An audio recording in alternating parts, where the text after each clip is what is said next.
નમસ્કાર HX24 news ગુજરાતીમાં આપનું હાર્દિક સ્વાગત છે। દરરોજના બ્રેકિંગ સમાચાર જોવા માટે અમારી ચેનલ લાઇક, કમેન્ટ, શેર અને સબસ્ક્રાઇબ કરો। ચાલો જોઈએ આજના તાજા બ્રેકિંગ સમાચાર।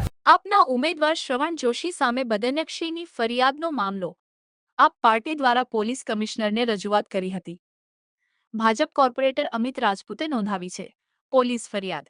ઇમેજ દર્શાવી ભ્રષ્ટાચારના આક્ષેપ કર્યા હતા। કોર્પોરેટરના ચહેરાનો ઇમેજ દર્શાવી હોવાનો આક્ષેપ। પોલીસ ફરિયાદ સામે આ પાર્ટીનો આક્ષેપ। ભાજપ સત્તાનો દુરુપયોગ કરી રહી છે। આ પાર્ટીએ 75 ઉમેદવારોની યાદી જાહેર કરી, જેના કારણે ભાજપના પેટમાં તેલ રેડાયું। ભાજપના ઇશારે ખોટી FIR દાખલ કરવામાં આવી।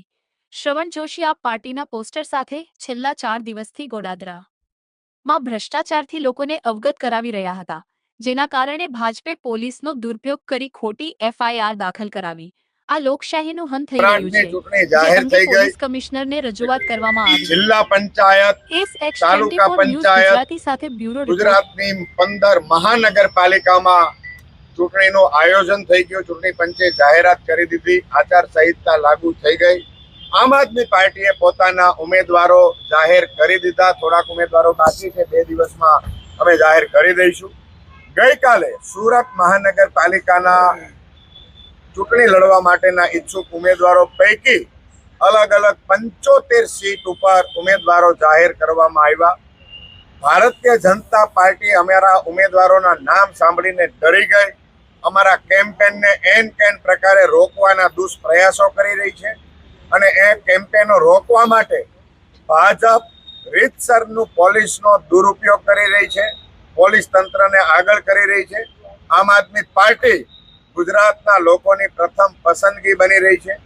ગુજરાતના લોકો એક જ સાથે કહી રહ્યા છે કે હા, અમે ભાજપના ભ્રષ્ટાચારથી, ભાજપના કુશાસનથી, ભાજપની મોંઘવારીથી, ડ્રગ્સ દારૂના વેપારથી, મોંઘા શિક્ષણથી અમે થાકી ગયા છીએ અને અમે આ વખતે આમ આદમી પાર્ટીના ઝાડુના નિશાન ઉપર બટન દબાવી અને આમ આદમી પાર્ટીને જંગી લીડથી જીતવવાના છીએ।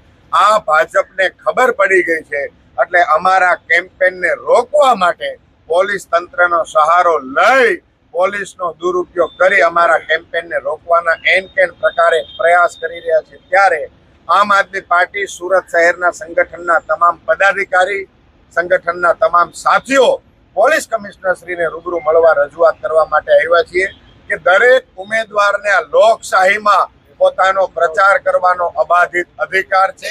સરકારની ખોટી નીતિઓ લોકો સુધી પહોંચાડવું જોઈએ એવું લોકતંત્ર માને છે, લોકશાહી માને છે અને દરેક વ્યક્તિનો આ અબાધિત અધિકાર છે અને એ અબાધિત અધિકારના કારણે અમે અમારો પ્રચાર કરી રહ્યા છીએ। પ્રચાર કરવા માટેના સાહિત્યમાં જે સ્લોગનો છાપવામાં આવ્યા છે, તમામે તમામ સ્લોગન છે, ઓફિશિયલ જાહેરાત કરી અને અમે આને જાહેરાતમાં મૂક્યા છે, લોકો સુધી અમે આ વાત પહોંચાડી રહ્યા છીએ। પણ ભાજપના પેટમાં આ સ્લોગનો, આ વાત પૂંચે છે, એટલે એમણે પોલીસ તંત્રને આગળ કરી અમારા ઉમેદવારને ડરાવવાના, ધમકાવવાના અને ખોટી ફરિયાદો કરી, ખોટી FIRઓ દાખલ કરી અમને હેરાન કરવાના અને ડરાવવાના પ્રયાસો કરી રહ્યા છે, જે લોકશાહી માટે ઘાતક છે।